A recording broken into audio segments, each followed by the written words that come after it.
Hey there, in this video we're going to look at some of the really tough stuff to mask, like this kind of out of focus here.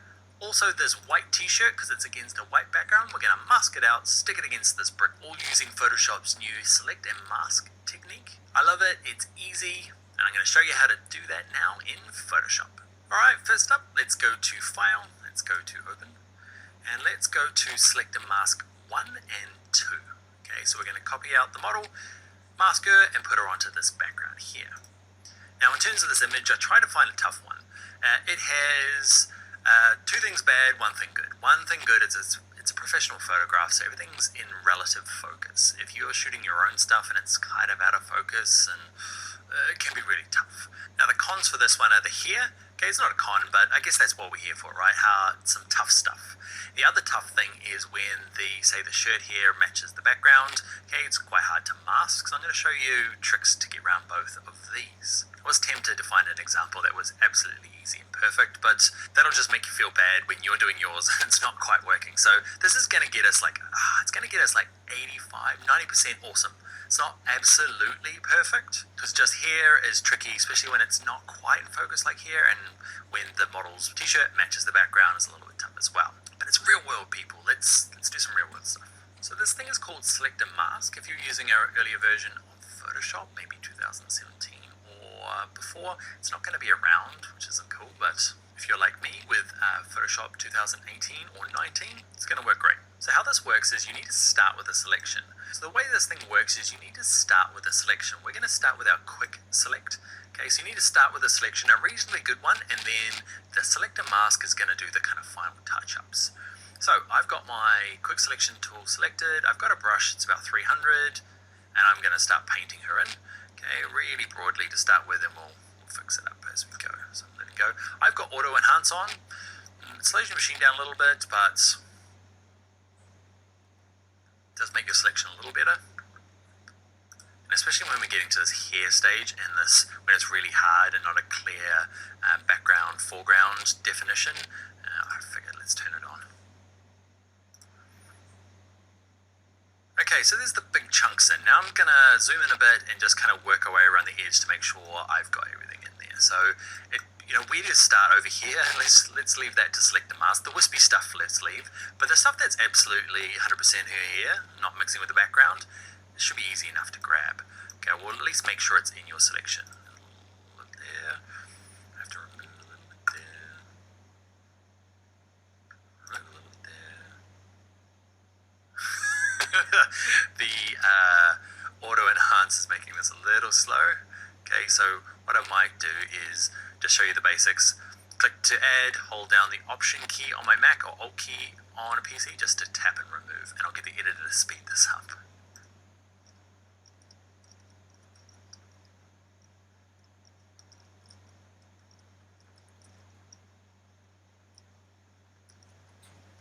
Alright, you're back. I was probably at that another 90 seconds, 2 minutes, just to kind of get the basics in. Okay, so once you've got a selection, then you add a layer mask like we did before. So just click on the layer mask button. You can see it's okay around places and bad in others. So I'm going to zoom out. Now here's the magic. It's this thing here called Select and Mask. You just got to make sure your mask is selected, not the actual image, the mask. Click on it here or up here in your app bar. Okay, either one, give it a click. And we get into this view. Now yours by default is probably set to onion skin. I'm not sure when I'd ever use that. What I use is one of two. It's either against black, and I have the 100%, I have the opacity 100%. It gives me a really good contrast. So my great selection, it looked okay in the last view, it looks terrible against black. And I guess that's just a good way of looking at it, right? Now if it was a dark object or dark image, I could go against white, and that would give me a better contrast. But against black, it's going to work for me. Now yours might be all tucked up like this. Now, over here are kind of like global changes. It changes it to all the edges, all the same. And over here are kind of more individual changes. So in this case, if it was just a t-shirt, like it was a product shot, I could probably just do it with playing around with these global changes. But because there's so many different things happening, like here and this is light, but then the skin's got good contrast, I find I've got to go jump straight to these tools over here. Let me quickly run through these. I never use edge detection. It kind of goes around the whole thing and tries to fix it all. I haven't found that good in my experience. You might love it. Under global refinements, there's two that I end up using. Okay, smooth and shift edge. Watch this. I'm going to crank up smoothing. It takes a little while because it's quite a large image. Okay, and it's just going to kind of try and smooth these edges. And that's really good when it's a single object, like if it was just this t-shirt. That would be it. Kind of smooth around the edges, makes everything look nice. This key here is quite handy. Can you see it says show original? Or just tap the P key on your keyboard. See? Before. Got to give it a sec. It's stressing out a little bit. It's a big image. After. Wait for it. Wait for it. Okay, editor will zoom in real close. Ready? I'm going to turn it off. Wait, now. There it is. Turn it back on, and that's our smoothing. So that's really good for a really large object. I'm going to turn it completely off for the moment because it's too generic. It's working on all the edges. I want to just work on them individually.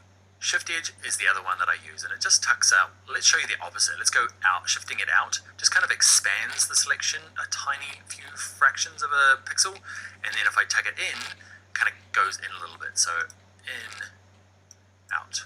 I find that's quite handy if there's kind of color bleeding around the outside.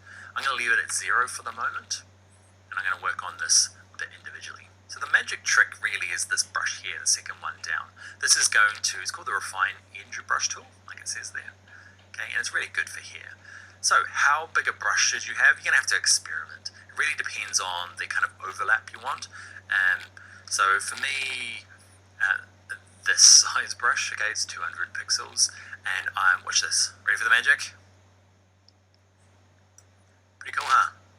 Okay, so it's gone through and looked and kind of played with the contrast. Now, just so you know, this is not going to be, like I said at the beginning, it's not going to give you 100% perfect everything, okay, but it's definitely the best option there for selecting here. You can see it gets a little bit foggy around here. So I'm going to undo and maybe go to a smaller brush and just kind of paint in little parts. And I'm going to zoom in a little bit. Don't zoom in too much because it gets a bit messy in here. And there's a bit of here over here. There's there. Okay. Now, the further you go around, right, it's quite wispy around here, so I'm happy to use a bigger brush. The further I go around where there's not much here, I'm going to use a smaller brush. Okay, and just straddle the mask and the image, just kind of run it along the center there, and it just gives you a nice kind of blend across the two. You can see there, some amazing stuff, and there's some horrible stuff. So far, pretty amazing. I love it. Okay, so I'm just working my way around the edge in little pieces, only because often I have to go and undo it, because I might have grabbed something I didn't want to, or it's just gone a bit yucky. What ends up happening is if you use a too big a brush, you end up like in here, it ends up getting kind of ghosty in here. Okay, so I'm going to undo a couple of times, edit, step backwards. Back to my brush. Now where you have to be a bit more precise is where you go from like this kind of wispy hair stuff to a nice solid edge, because if you don't, watch this, it goes a bit manky in there. So when we get to this part, we're going to use a different trick. So if I got all the hair now, good enough. Okay, so where it gets to this white edge here, this is the other tough bit. So using this tool here is not going to work. We have to be a bit more brute force about it, because if I just paint it in, the background's too close to the color of the t-shirt. If this t-shirt was bright blue, it would work perfect. You could just run the brush along the edges, maybe make a smaller brush, and it would work fine. But again, I wanted to pick an exercise that was quite tough, so that you've got the tools you need. So we're going to use this tool here, and it's nothing fancy, it's just a big kind of like blob brush. You can either add to the selection or remove from it. So I'm going to add to it, I'm going to zoom in, and basically we're just going to try and tidy up this edge by painting it in, okay? It's not very sexy. What I might do as well, where the brush is concerned, can you see my brush is it's got a really strong edge here. What I want to drop it down is, I find it's going to depend on your image, but between 80 and 90 is kind of, I find gives you a nice crisp edge, but with enough fuzziness to match the focus of the camera. Okay, because it's never going to be 100%. So I'm just going to kind of work my way along here. Just tidying in things. Okay, this is the painful bit. If this, like I said, if this was a really nice strong contrast, black t-shirt would be perfect. We wouldn't have to do any of this, but here we are. So this bit that's poking out, same like we did with the quick selection tool. To remove from this mask, we hold down the Alt key on a PC, or the Option key on a Mac, just clicking a few times. So how much do I want to go around and do this? I don't want to do it at all, but what you've got to remember is I've spent like hours working on masks, only to find out that like where it's going to end up is quite a mottled background, so you're not going to see any of this. Like, it's kind of in and out a little bit because of my quick selection tool, but to be honest, I know the final result, it's going to look fine because the background is quite forgiving, let's say.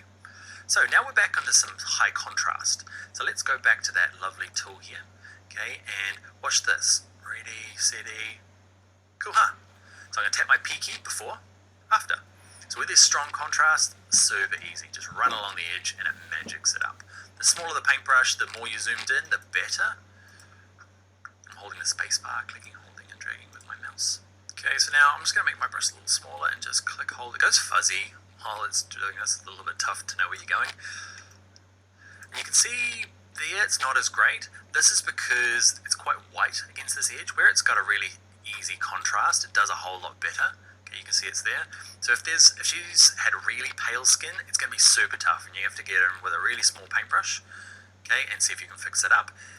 Don't worry if you don't. If it's just a little tiny edge like this, I'm going to show you a last little trick we're going to use to kind of fix it up for the final one. Now, I should work around this edge. I'm not going to because I know it's going to look good. Because remember, unless it's going against black, which is a terrible idea because it really shows the mask, this is looking pretty good. So the last magic you can do is this one here. So I'm going to twirl up global refinements and go to output settings. Let's click on decontaminate colors. Ready, steady, be amazed. Cool, huh? Okay, it looks for like the color creeping around the outside. So you know how if I put something in front of like a bright green backdrop, the green kind of leaks around the edges. This helps to remove that. There's only one drawback with it, and I'll show you what it is, and it's worth living with, but it's kind of weird, so I figured I'd show you it. You can see it's going to output to its own layer with a layer mask. That's great for me. Click OK, and what it's done is, can you see its own layer and its own layer mask? There's the original, okay, and there's the new one. Okay, so you've got this one always, because this one here that it made, because we turned decontaminate colors on, it does this. I'm going to right click the mask and say disable, go away for a second. You see what it did to the edges there? It's really weird, kind of put them into a super high contrast. For whatever reason, it needs to do that to get rid of that kind of color cast creeping around the outside. I'm not worried about it, just need to know that that's happened. Don't worry though, because on this original layer, he's still fine. If you decide not to use that decontaminate colors, it looks perfect. It doesn't do that weird stuff. So I'm going to enable my mask. I've got this layer selected. I'm going to grab my move tool. Click, hold, drag, drag, drag to O2. Drag, drag, drag. It's a bit big. Scale it down. Remember that's Command T on a Mac, Control T on a PC. How low do I want it to be? Oh, just getting to fit in. Return. And it's pretty cool, huh? I'm going to zoom in. Okay, and it's just done a really nice job of the hair. The bit where I bothered to touch up the t-shirt's looking better. And that bit there, I do have problems with now. Okay, so you can go back, select on this, and click go back in and do select the mask again. Okay, and just use the paintbrush to tidy up those sleeves there. Let me click OK. I'm not going to click OK because it's giving me a duplicate, so I'm going to undo because I didn't do anything. You're back on, buddy. Alright, a couple of last things you might do to just kind of get these things to work a little nicer is I often find a drop shadow to the actual subject can often help it, settle in the image. Okay, so with layers, I'm going to give it a name. I'm going to call this one model. Okay, with it selected, we're going to go to Effects and go to Drop Shadow. Now mine's remembered what I was doing when I was experimenting with this. So what I done is instead of having like say, let's have a look, I'm going to crank it up. Instead of a drop shadow kind of cast from an angle, let's say that angle there, what I'm going to do is have no distance and have the size right up. You can see it just puts a kind of like a halo effect around it. And I probably won't have the opacity so high. Even a little bit more. It's just watch this, preview on, preview off, just helps it settle in there a little bit more. You might not like that, you don't have to do it. Let's click OK. One last thing you might do is the levels. Okay, so this image here it feels like this one here is quite rich and quite dark, the midtones are quite dark, whereas this one, the midtones are quite bright. So to kind of get them to match a little bit, we need to either play with the levels on the background or the model. It really depends on what look you're looking for. I'm going to do it for the model. So with the model selected, I'm going to go to adjustments, and I'm going to go to levels. We're getting pretty complicated here, I know, but I really wanted to give you the full thing of how to do it. So in properties here, I'm going to make sure it's only affecting the layer underneath. So remember that little thing there says just affect the layer underneath. You can see the little arrow there says levels only affecting the model layer. And I'm going to grab the midtones and just kind of darken them down a little bit. You can mess around with the highlights and the shadows to kind of get it to match your version, okay? Or at least the images that you're working with. And I feel like we're there. In retrospect, I probably would have painted over this more than once. Okay, you can see it's still leaking some of the light through. I would have probably painted it in a couple of times to get it to be a little bit crisper. It probably would have let a little less of the fluffy hair through, but probably what I would have done. Alright friends, so the basic rules are, if you're writing them down, it is make a basic selection using the quick selection tool. With your mask selected, use this, select and mask, which should be called Super Awesomeness. And then, unless it's a really kind of even selection or a kind of even edged shape, instead of using this global stuff on the right, start working around the long way with the paintbrush, but it's not actually that long because it's pretty amazing. Let's hit cancel, and I will see you in the next video.